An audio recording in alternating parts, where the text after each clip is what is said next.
First lady ছিলেন, সেখান থেকে আজকে বিরোধী দলীয় নেতা, কোন দায়িত্বটিকে আপনার কাছে বেশি গুরুত্বপূর্ণ, বেশি মর্যাদার মনে হয়? একজনের ওয়াইফ হিসেবে এক দায়িত্ব পালন করা, আর একটা হলো জনপ্রতিনিধি দায়িত্ব পালন করা।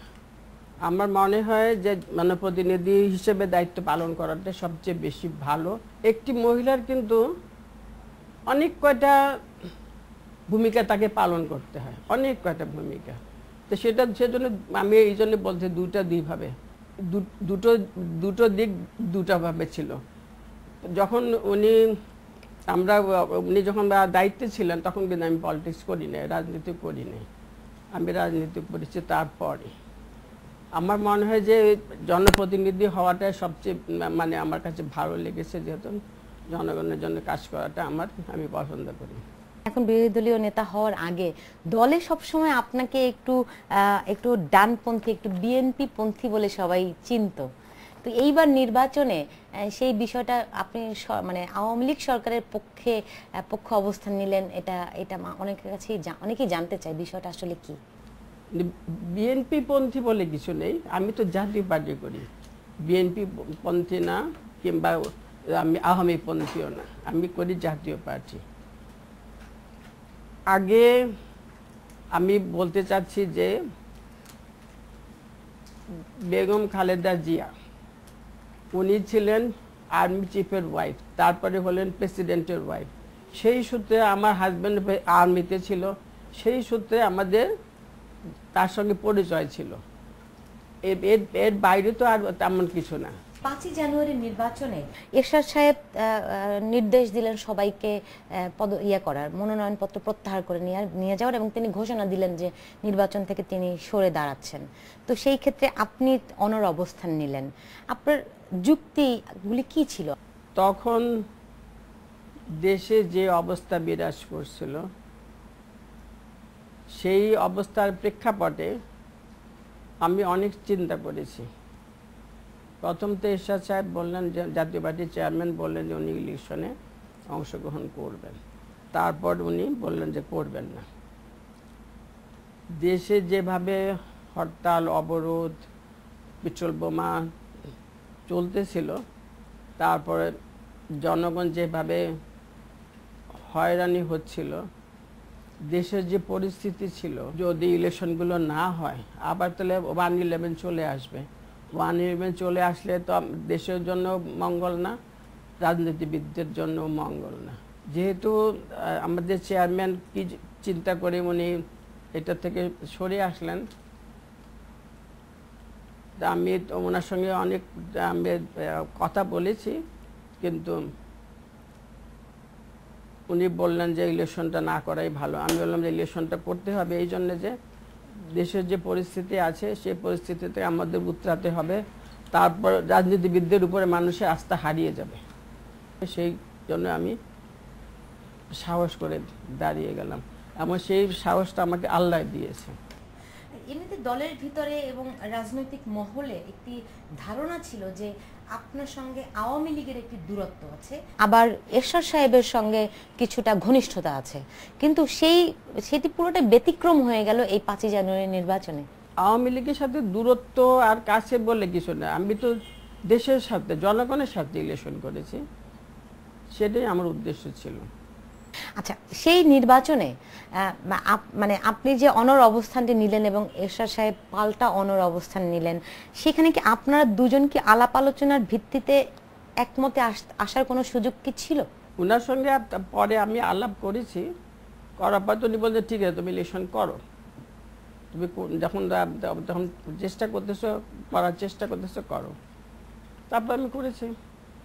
মানে এরশাদ সাহেবের সম্মতি নিয়েই আপনি নির্বাচন? সম্মতি ঠিক না, তুমি সম্মতি একেবারে ওভাবে না দিলেও উনি নীরব সম্মতি জানিয়েছেন। ওই সময়ে যে আপনাদের এই মতবিরোধ, সেটি কি এখনো আছে বলে আমরা শুনতে পাচ্ছি? আমাদের কোনো মতবিরোধ নাই, লোকে এটা প্রচার করে ক্যাশ করতে চায়, পত্রপত্রিকাতে দিতে চায়, এবং তারা এটা নিয়ে অনেক বেশি কথা বলে। আসলে তো কোনো বিরোধ আছে বলে আমার তো মনে হয় না। আমরা তো স্বাভাবিকভাবে কথা বলি, টেলিফোনে কথা, উনি আসা যাওয়া করেন, কথা বলেন, এর মধ্যে কোনো বিরোধ আছে বলে আমার মনে হয় না। মানুষ এটা নিজে একটা মন গড়া জিনিস পরিস্থিতির সৃষ্টি করে। এখন দেখতে পাচ্ছি এরশাদ সাহেব বিভিন্ন সময়ে বলছেন যে সরকারি দলে থেকে সরকারের মন্ত্রিত্ব নিয়ে বিরোধী দলের ভূমিকা পালন করা যায় না, আপনি কি এটার সঙ্গে একমত? উনি বলতেছেন ওনার পয়েন্ট অফ ভিউ থেকে উনি ঠিক।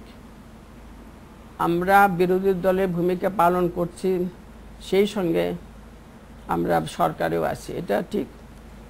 এই সিস্টেমটা কিন্তু অনেক জায়গাতেই আছে, অনেক জায়গাতেই আছে, কারণ এটা মানে একটা বিশেষ পরিস্থিতিতে এই ধরনের জিনিস হয়, এবং যেটা আমাদের দেশে অনেক বেশি প্রয়োজন ছিল এটা।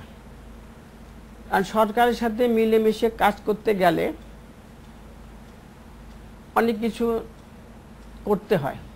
সেই প্রেক্ষাপটে আমাদের সরকারের, এই সরকারে আমাদের 3 জন মন্ত্রী আছে। এখন সেটা নিয়ে অনেকে সমালোচনা করতেছেন যে এটা বিরোধী দল কি করে হয়। বিরোধী দল কি করে হয় আমরা দেখিয়ে তো দিচ্ছি, আমরা বিরোধী দলের ভূমিকা তো পালন করছি। এখন প্রায় এটা নিয়ে 3টা অধিবেশন সংসদে হচ্ছে। তা আমরা জনগণের কথা বলছি, দেশের কথা বলছি, জনগণের সমস্যা তুলে ধরতেছি। এটাতে কি বিরোধী দলের ভূমিকা পালন করা হচ্ছে না? এখন যেই 3 জন জাতীয় পার্টি থেকে মন্ত্রিসভায় আছে, তাদের পদত্যাগের বিষয়ে কি কোনো সিদ্ধান্ত আপনার দলে হয়েছে? আমরা এটা নিয়ে আলাপ আলোচনা করে আমরা সিদ্ধান্ত যখন সময় হবে আমরা করব। সেটা পদত্যাগ করার প্রশ্নটি, এই বিষয়টি কেন উত্থাপিত হলো?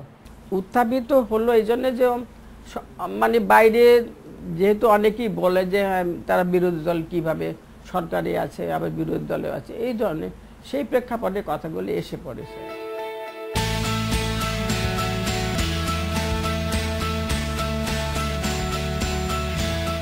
রাজনৈতিক মহলে এরকম কিছু গুঞ্জন আছে যে আপনারা যখন মন্ত্রিসভায় সদস্য 3 জন দেয়া হলো তখন অনেকেই একটু নাখোশ হয়েছিলেন।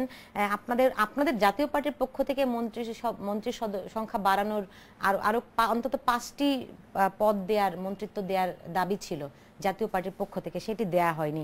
এখন অনেকে বলছেন যে আসলে এখন আবার নতুন করে মানে মন্ত্রিত্বের সংখ্যা বাড়ানোর জন্যই আপনারা এরকম একটি পদত্যাগ করার দাবি তুলছেন বলে এরকম গুঞ্জন উঠছে। না, এগুলো ঠিক না। আমরা মন্ত্রীর সংখ্যা বাড়াতেও চাচ্ছি না, এবং সেটা নিয়ে আমাদের কোনো আলোচনা হয়নি। আমরা স্ট্যান্ডিং কমিটিতে চাচ্ছি চেয়ারম্যান, ওটা ঠিক না।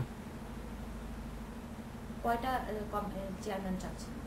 আমরা 4টা মতো চাচ্ছি। এখন পর্যন্ত একটিও দেওয়া হয়নি। আমরা গ্র্যাজুয়ালি পাবো। কিন্তু নরমালি যে বিরোধী দলের যেই ভূমিকা এবং যেই রেওয়াজগুলি আমরা সংসদে দেখে আসছি, যে বিরোধী দলকে এই কয়টির দেয়া, হ্যাঁ, এই বন্টনগুলিও কিন্তু আপনাদের ক্ষেত্রে দেখি না, জাতীয় পার্টির ক্ষেত্রে দেখি না। আমরা বলতেছি, আমরা অলরেডি আমরা জানিয়ে দিয়েছি স্পিকারকে যে আমরা চাচ্ছি। ওনারা বলছেন আমার সময় সাপেক্ষে দিবে আমাদের।